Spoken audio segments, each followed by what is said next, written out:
Hi guys, Olive here. Here today to talk about my top 10 favorite nonfiction books of 2022. I read many nonfiction books this year, including a lot of good ones, but there were 10 books that I read this year that really stood out to me as the best of the best. These are the ones that I know I'm going to remember for a very long time. Before I get started talking about the books, I wanted to say what I always do at the start of these yearly favorites videos. I have ranked these books, and I'm going to be talking about them in reverse order. So I'm going to be starting with my 10th favorite nonfiction book, and I'll work my way up to talking about my most favorite nonfiction book of the entire year. And also, these are all books that I read during 2022. They weren't necessarily published in 2022, although a number of them did come out this year. So let's get started. My 10th favorite nonfiction book of 2022 gives the history behind the making of a classic film, Breakfast at Tiffany's. That book is called Fifth Avenue, 5 a.m. by Sam Wasson.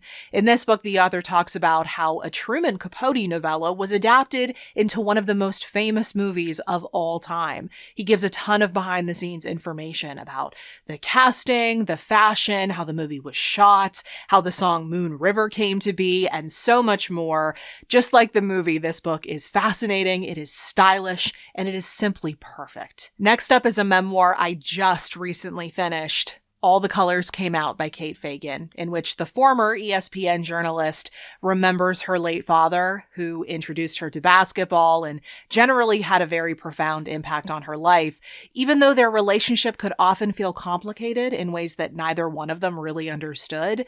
This book will break your heart as she describes what it was like watching her father's physical condition deteriorate after his ALS diagnosis, but she beautifully communicates all the lessons that her father taught her, both intentionally and unintentionally. Book number 8 very well may be the very first graphic memoir I have ever included on a year-end favorites list, but In Waves by A.J. Dungo was far too beautiful to leave off this list. In this very simply illustrated book, the author tells his own story of losing his girlfriend to cancer, as he's also chronicling the histories of some famous figures within the surfing world, since he and his girlfriend really bonded over surfing.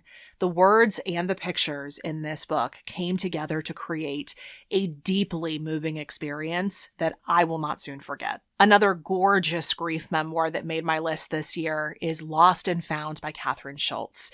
In this book, the author talks about what it was like losing her father and finding love within the same small window of time in her life. She uses all three of the words in the title, lost and found, and all the myriad meanings of those words to convey the very complex emotions she had at the time. I love this one so much that I gave it its own review here on my channel, which I will link for you in the description box below and up in the cards in case you'd like to hear more about it. Book number 6 on my list is a riveting history book called The Fast Ride by Jack Gilton. This book is about the real reason why the horse that everyone assumed would win the Triple Crown in 1979 ended up losing. Everyone at the time thought it was because of the really young jockey that the horse had, but actually there was so much going on behind the scenes that no one knew about.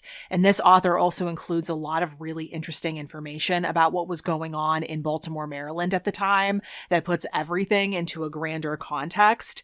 This book was spectacularly written. I loved it. I was thrilled to be able to give it a rave in the Christian Science Monitor. If you want to learn more about this story and about this book, I'll link that review for you in the description box below. But ironically enough, another book that deals with Baltimore nabbed the next spot on my list. That book is called All the Pieces Matter by Jonathan Abrams.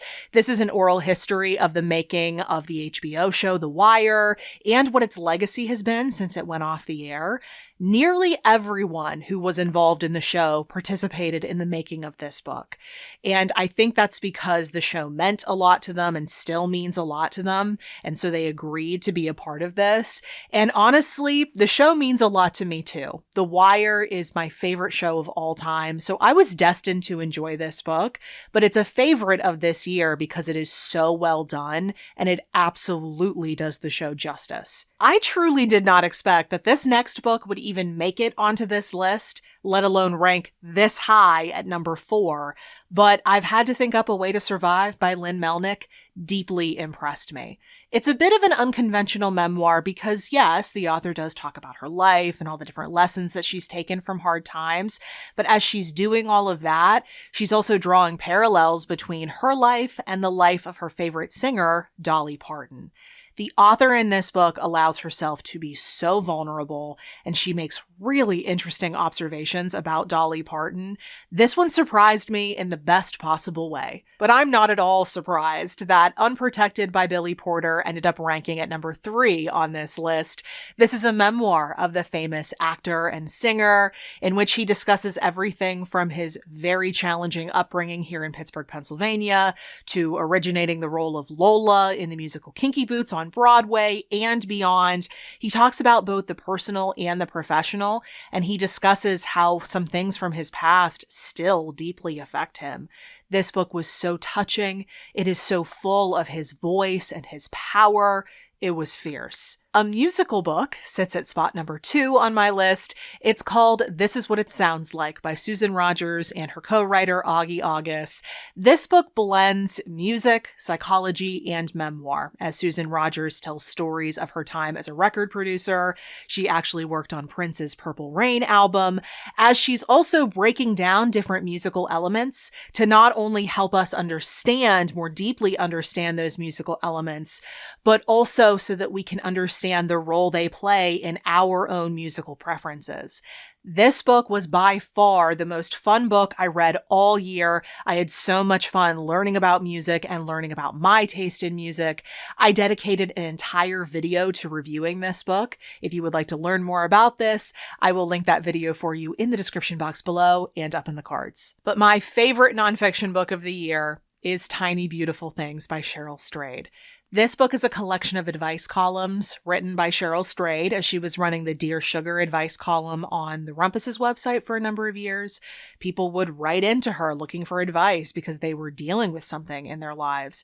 And Cheryl Strayed would write back, and her responses would always include some sort of a story from her own life that communicated something about the lesson that she was trying to communicate, the piece of advice that she was trying to give.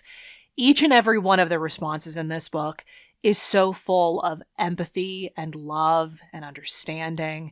It's just so beautiful to read. And I know the life lessons that I learned in this book, I'm going to take with me for the rest of my life. I knew almost immediately as I started reading this book that it was going to be my favorite nonfiction book of the year. Nothing else I read this year can even compare. So those were my top 10 nonfiction reads of 2022. These really were the best of the best in what was a pretty great nonfiction reading year. If you want to read any of these books, or if you've read any of them and you want to share your thoughts, I'd love to hear from you in the comment section below. All the books that I talked about today, as well as any other links I may have promised you, will be linked for you in the description box below. And at the bottom of that exact same description box, you'll see links to everywhere you can find me around the internet, like Goodreads and Instagram, the 2 places where I'm the most active, in case you would like to keep up with what I am reading and writing about right now. Thank you so much for watching. I hope you're having a wonderful day, and I will see you in the next video. Bye.